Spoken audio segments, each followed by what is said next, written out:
저는 지난 일요일 날 저희 당을 살리기 위한 개혁안을 발표한 바가 있습니다. 제가 개혁안을 발표하게 된 것은 정말 우리 당이 과거에 잘못했던 것을 반성하고 앞으로 국민들께 다시 신뢰를 받기 위한 최소한의 조치였다라고 생각합니다.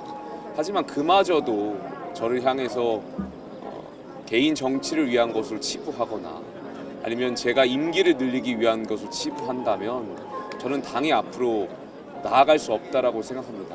그렇기 때문에 이러한 개혁안에 많은 당원분들의 의견을 듣고자 전당원 투표를 제안한 바가 있고요. 여기에 대해서는 많은 의원들과 또 오늘 원내위원장들과의 논의를 통해서 조만간 결정할 수 있도록 하겠습니다.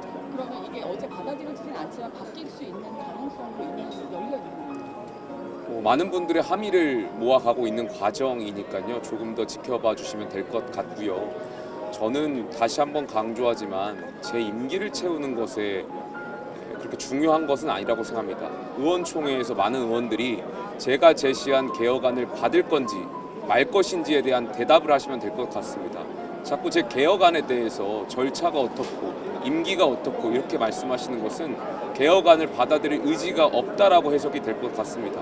다시 한번 강조드리지만 제 개혁안에 대해서 의원들의 생각을 묻고 싶고 거기에 대한 답을 주셨으면 좋겠습니다. 민주화운동 기념관은 M1, M2 전시관으로 나누어져 있습니다. M2 전시관이 옛 남영동 대공분실 공간입니다. 어둡고 협소한 구조인 당무감사를 제안했던 것은 후보 교체와 관련해서 많은 당원들과 많은 시민들께서 많이 놀라셨잖아요. 6월 13일부터는 그리고 이것이 당무감사를 통해서 누구를 징계하기 위한 조치가 아닙니다. 그렇다면 그날에 있었던 진상을 많은 당원들과 시민들께 알릴 필요가 있다는 생각이 들었고 그것이 적당한 어떤 과정이 전 당무감사라고 생각해서 말씀을 드린 바가 있습니다. 안전한 관람을 위해서 M2보다는 M1 신관을 먼저 아무래도 당무감사위원회에서 적이 판단할 것으로 생각하고 있고요. 당무감사위가 어떤 결정을 하든지 존중하겠습니다. 당무감사위와 윤리위원회는 당의 독립기구이기 때문에 지금부터는 당무감사위의 판단을 존중하겠습니다. 그리고 어제 그 탄핵 당론 무효 바뀌다는 무효와 관련해서 이거는 상당히 좀 엇갈렸다고 나왔는데요. 이 부분에 대해서 어떻게 보세요? 글쎄요, 저는 의원들께서 역사라고 치부하면서 넘어가자라고 말씀하시는 분들도 계셨고요. 저는 조금 놀랐던 것이 제가 일요일날 개혁안을 발표할 때 우리 당에서 앞으로 계엄을 옹호하는 발언이 있다면 강력하게 윤리위에 징계 요청을 하겠다는 말씀을 드린 바가 있는데 그마저도 반대하는 의원들이 계셨다는 것에 굉장히 놀랐습니다. 탄핵 반대 무효화, 당론 무효화는 우리 당이 과거에 그런 탄핵 반대 결정을 할 수밖에 없었던 상황도 이해가 되고 다만 어찌되었던 헌법재판소에서 탄핵 인용 결정이 나왔다면 과거의 탄핵 반대 당론에 대해서는 무효화시키는 것이 그것이 자유민주주의 정당과 헌법 정신에 맞는 정당이라는 것을 계속 말씀드리고 있고요. 탄핵 반대가 계엄을 옹호라는 것은 아니었다라는 것을 다시 한번 강조하고 싶습니다. 그리고 이 부분이 왜 중요한 것이냐면 우리가 앞으로 전당대회를 하게 된다면 탄핵 찬성과 탄핵 반대로 나뉘어서 당원들과 당직자들이 서로 나뉘어지고 갈라질 것입니다. 저는 당 비대위원장으로서 이러한 것은 막아야 된다고 생각하고 있습니다. 이번 기회에 탄핵을 찬성하신 분들도 탄핵을 반대하신 분들도 서로를 이해하고 관용하고 넘어갈 수 있는 토대를 마련해야 된다고 생각합니다. 우리가 지난 박근혜 전 대통령 탄핵 당시에 당이 탄핵의 강을 걷는데 4년이 걸렸습니다. 유의하시기 바랍니다. 비상계엄으로 인한 탄핵은 전 더 큰 혼란과 당내 갈등을 야기가 될 것이라고 생각되고요. 비대위원장으로서 그러한 당내 통합을 위한 최소한의 조치였다라는 것을 의원들께서 이해해 주셨으면 좋겠습니다. 제가 한 가지 더 드리고 싶은 말씀은 제가 개혁안을 말씀을 드렸는데 우리 당의 많은 의원들이 저에게 묻는 것이 배후가 누구냐라는 말입니다. 한동훈 전 대표하고 상의했냐, 김문수 후보의 의중이냐, 심지어는 더 나아가서 어떤 의원은 저한테 이준석 개혁신당의 후보의 지령을 받는 거 아니냐 이런 말도 안 되는 말들을 하고 있습니다. 국민 여러분들께 정말 면목이 없습니다. 저희가 대선에서 참패했고, 그렇다면 앞으로 과거에 우리가 어떻게 반성하고 개혁해 나갈 것인지에 대해서 우리가 총의를 모아야 되지, 비대위원장의 개혁안을 가지고 어떠한 정치적 의도가 있는 것인지 해석만 한다면, 전 그렇게 해석하는 의원들이 계신다면 당의 미래는 없다라고 생각합니다. 어제 의총에서 또 이번에 이제 개헌의 강을 건너기 위한 충정의 표현이라 이런 말씀을 하셨다고 들었는데 같은 맥락.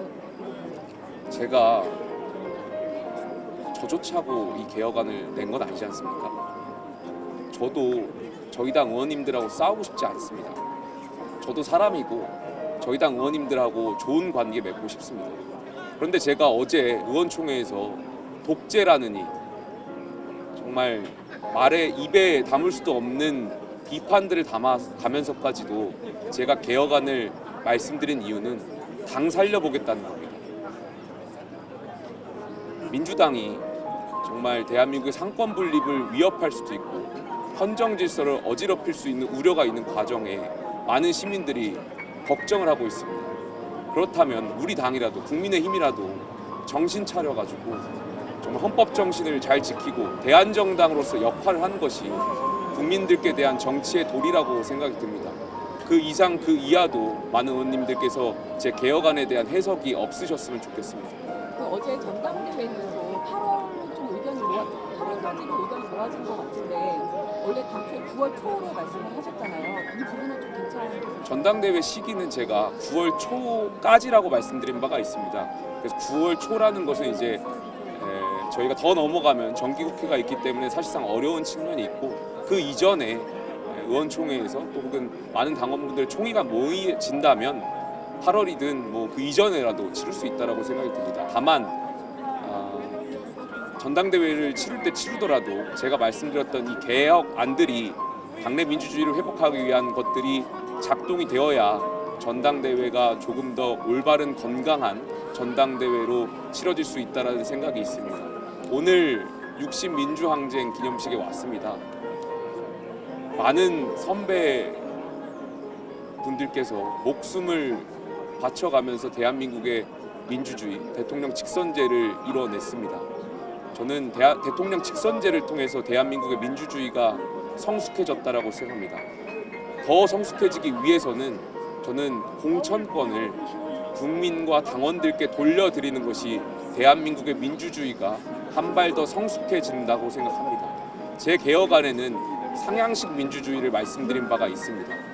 당대표가, 권력자가 공천권을 행사해서 줄 서는 정치를 청산한 것이야말로 공천권을 시민과 당원들께 돌려드리는 것이야말로 대한민국의 민주주의를 한 발 더 성숙해 하게 되는 것이라는 것을 오늘 60민주항쟁 기념식에서 다시 한번 깨달았습니다. 네, 그리고 오늘 원외 당협위원장들과 간담회도 하시잖아요. 여기서 좀 중점적으로 어떤 부분 논의하실지.